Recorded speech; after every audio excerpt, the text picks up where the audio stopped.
Hello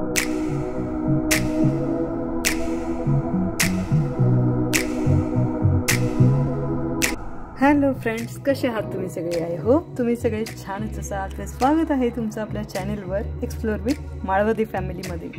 तर आज आपण भेट देणार आहोत निसर्गरम्य अशा एका खूप छान ठिकाणी, आणि जिथे आपण बघणार आहे खूप सुंदर असे धबधबे. कारण सध्या चालू आहे मान्सून, आणि मान्सूनमध्ये फिरायला कोण असेल की ज्याला आवडत नाही. तर यावेळी आम्ही विचार केला, चला थोडं वेगळं डेस्टिनेशन शोधून काढू. म्हणून आम्ही शोधलं आहे यावेळी भंडारदरा. अतिशय सुंदर अशी प्लेस आहे. चला, तर आम्ही सकाळी लवकर निघालो होतो घरातून ब्रेकफास्ट करून 8:30 वाजता, आणि आम्हाला ऑलमोस्ट 2-2:30 वाजता आम्ही राजूर मार्गे गेलो, आणि तिथे एका ठिकाणी जेवायला ब्रेक घेतला, आणि बघू आपला पुढचा प्रवास. आणखी एक महत्त्वाचं, राजूर मार्गे रोड थोडासा कच्चा आहे. मग तुम्ही नाशिक मार्गे हायवेनी पण येऊ शकता. अर्थात तुमच्याकडे किती वेळ आहे तर त्यानुसार तुम्ही डिसिजन घेऊ शकता. आणि मस्त आम्ही इथं थाळी ऑर्डर केली आहे. इतकं छान जेवण आहे ना. इथं लोणचं आहे, शेवभाजी आहे, ही काय आहे माहीत नाही मला, पनीर आहे. वा, पनीर आहे, वरण आहे, चपाती आहे, बटाटा आहे, आणि हा ठेचा सारखंच काहीतरी आहे, शेवेची खीर, पापड, जिरा राईस. मस्त थाळी दिली एकदम.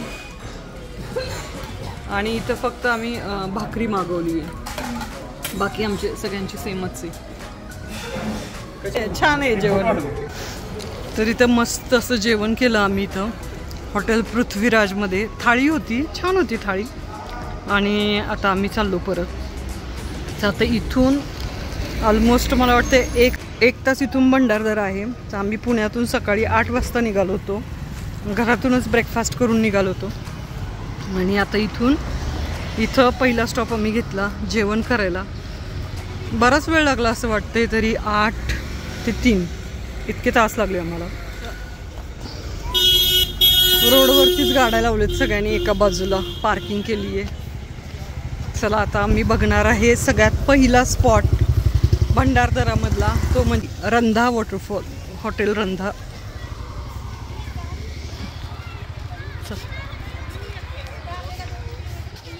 गर्दी गर्दी गर्दी गर्दी आहे, खूप जास्त गर्दी आहे. आणि आम्ही इथं साधारण एक 10 मिनिटाचा वॉक करून आलो आहे. आता इथं काहीतरी खायला वगैरे पण आहे, पण आता आम्ही जस्ट नाश्ता केलेला आहे. त्यामुळं बघू आता पहिला वॉटरफॉल आपला रंधा वॉटरफॉल कसा येते. तरी पाऊस नाही म्हणून बरं आहे, थोडंसं वातावरण छान झालं एकदम.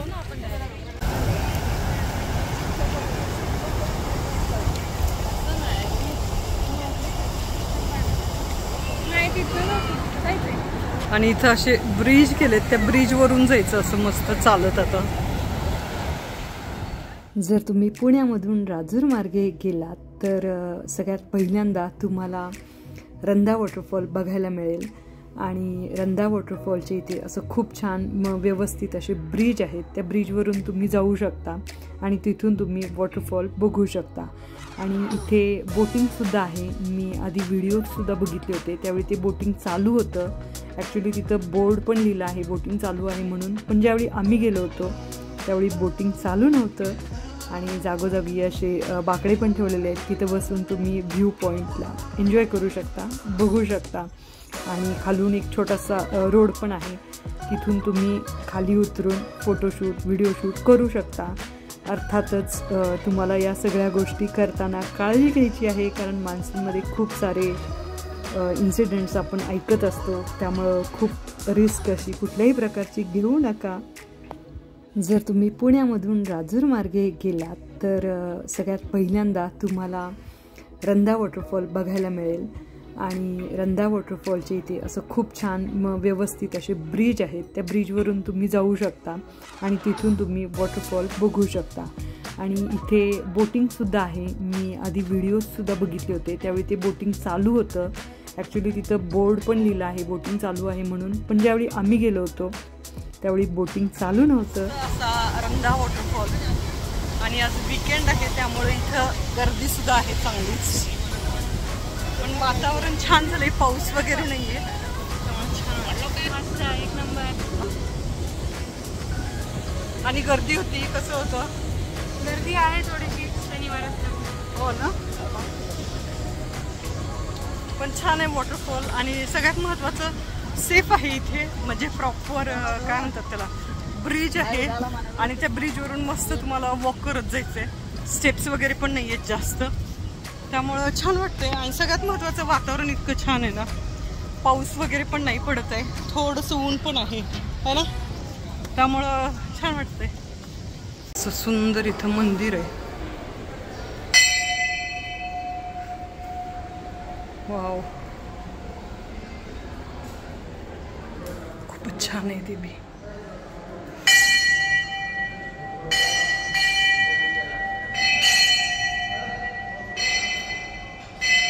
कसली सुंदर देवी आहे ना. आणि ॲक्च्युली आम्ही इतक्या तासांचा प्रवास केला, पण निसर्ग इतका सुंदर आहे, ती आसपासची हिरवळ बघून ना अक्षरशः मन तृप्त होतं. म्हणजे तुम्हाला कळतच नाही की इतका तुम्ही प्रवास करता आणि जागोजागी तुम्हाला असे खूप जास्त वॉटरफॉल्स बघायला मिळतील.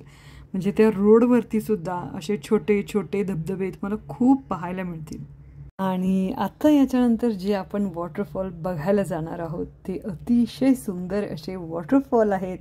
आणि या वॉटरफॉलची खासियत म्हणजे पहिली गोष्ट अशी की इथे तुम्हाला ट्रेकिंग करायची गरज नाही. हार्डली तुम्हाला 10 ते 15 मिनटं इथं चालावं लागतं आणि मग अगदी स्वर्गासारखा असा नजारा तुम्हाला इथं बघायला. मध्ये मध्ये थोडंसं रस्ता आहे ना, कच्चं आहे, खूप नाही पण थोडंसं कच्चं आहे.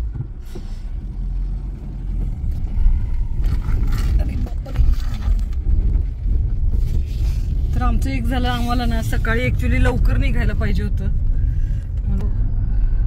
मग काय म्हणायचंय तुम्हाला सगळ्यांना? छान आहे ना. हा ना.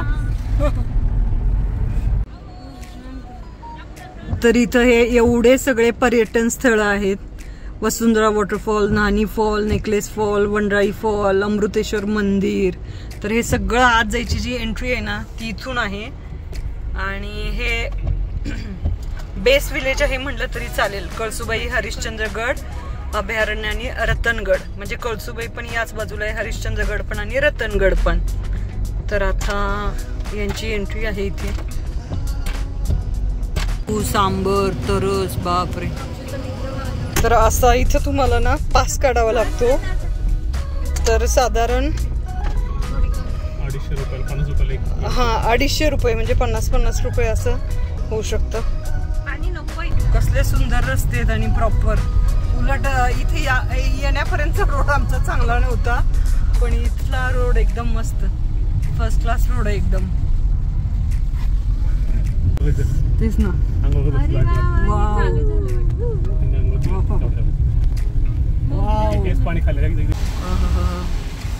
काय भारी वाटते बघायला.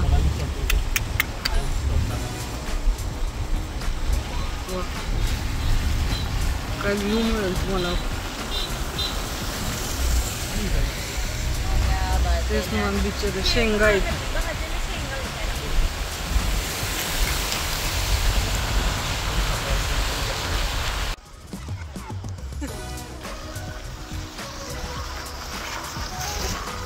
तुम्हाला जर भंडारदरा वन डेमध्ये करायचं असेल तर थोडंसं इम्पॉसिबल आहे. असेल तर तुम्हाला अगदी अर्ली मॉर्निंग निघावं लागेल पुण्यामधून आणि लेट नाईट होईल पोहोचायला. असं तुम्ही करू शकता. नसेल तर तुम्ही एखादा हॉल्ट करू शकता. आणि अगदी हॉल्टसाठी सुद्धा तुम्हाला होमस्टेपासून ते अगदी चांगल्या चांगल्या हॉटेलपर्यंत MTDCचं रिसॉर्ट सगळ्या सोयी तुम्हाला इथं बघायला मिळतील. तर तुम्ही तुमच्या बजेटनुसार इथं स्टे करू शकता. तर आम्ही त्र्यंबकला स्टे केला होता, कारण आम्हाला त्र्यंबकेश्वरला श्रावणाचं दर्शन घ्यायचं होतं ज्योतिर्लिंगचं, त्यामुळं आम्ही तिकडे स्टे केला होता. तर तुम्ही डिसाईड करू शकता तुम्हाला परत जायचं आहे रात्री पुण्याला की स्टे करायचं आहे की दुसरीकडे करायचं. तर आत्ता आपण बघणार आहोत वसुंधरा वॉटरफॉल. चला बघू मग.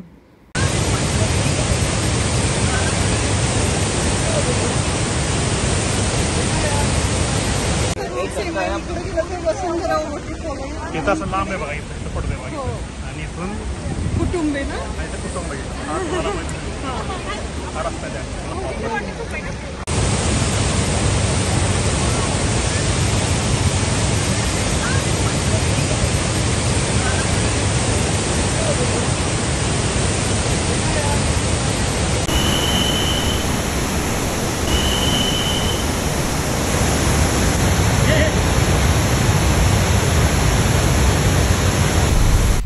आम्ही जस्ट 2 वॉटरफॉल बघितले आणि आता संध्याकाळचे 6 वाजलेत आणि आता आम्ही चाललो आहे अमृतेश्वर टेम्पल बघायला.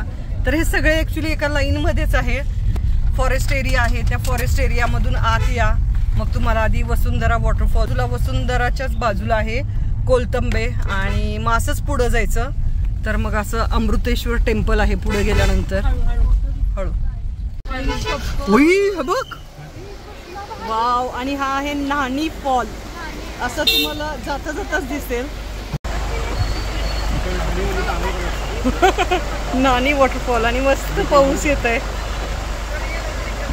आणि इथून असे रेलिंग आहे, तिथून तुम्ही जाऊ शकता.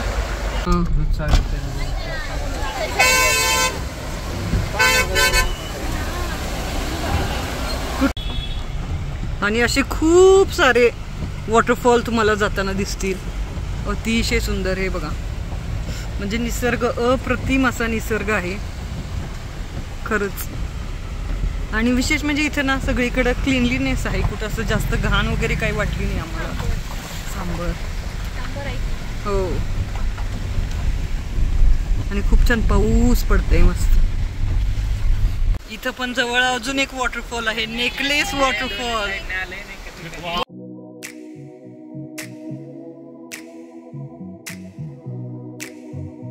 आणि खरंच याचं नाव नेकलेस का ठेवलं आहे खरंच तुम्हाला बघितल्यानंतरच कळेल. आता आम्ही आलो आहे अमृतेश्वर टेम्पल बघायला.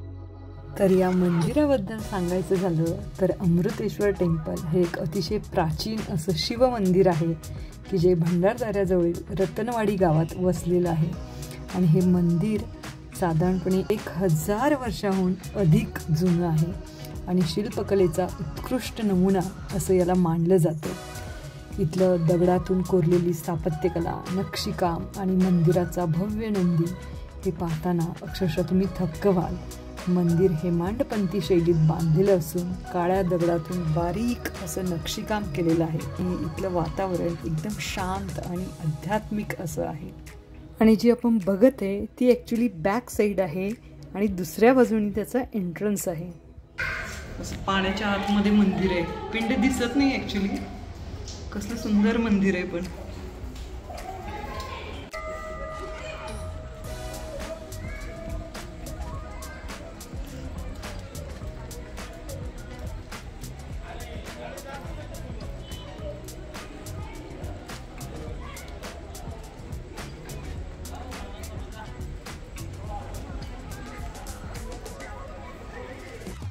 आणि जर तुम्हाला ट्रेकिंग करायला आवडत असेल तर ट्रेकर्ससाठी हे पॅराडाईज आहे म्हटलं तरी चालेल. कारण महाराष्ट्रातलं सगळ्यात उंच शिखर कळसुबाई इथेच आहे. त्याचसोबत आहे रतनगड, तिथेही तुम्ही ट्रेकिंगला जाऊ शकता. हरिश्चंद्रगड, असे खूप सारे गड इथे आहेत, तिथे तुम्ही ट्रेकिंग करू शकता. आणि हनुमानाचं जन्मस्थळ पण इथंच आहे, तर तिकडेही तुम्ही जाऊ शकता. आणि जर तुम्ही हॉल्ट करतच असाल तर जवळच नाशिक आहे, त्र्यंबकेश्वर आहे, तिथेही तुम्ही जाऊ शकता. तर आम्ही हे सगळे मस्त वॉटरफॉल बघितले, एन्जॉय केलं आणि आम्हाला जायचं होतं मुक्कामाला त्र्यंबकेश्वरला. तर त्यासाठी आम्ही गेलो नाशिकवरून. नाशिकला मस्त असं छान जेवण केलं आणि मग आम्ही जाणार त्र्यंबकेश्वरला. तर रात्री आम्हाला बराच वेळ झाला, 11 वाजून गेले होते. तर त्र्यंबकेश्वरमध्ये आम्हाला दर्शनासाठी किती वेळ लागला, आम्ही कुठे राहिलो, आणि जर तुम्हाला त्र्यंबकेश्वरला जायचं असेल श्रावण महिन्यामध्ये तर तुम्ही कसे जावा, ही सगळी माहिती जर तुम्हाला बघायची असेल तर आमचा पुढचा व्हिडिओ नक्की बघा. आणि हा व्हिडिओ आवडला असेल तर लाईक करा, शेअर करा आणि सबस्क्राईब करा. Thank you so much guys, thank you.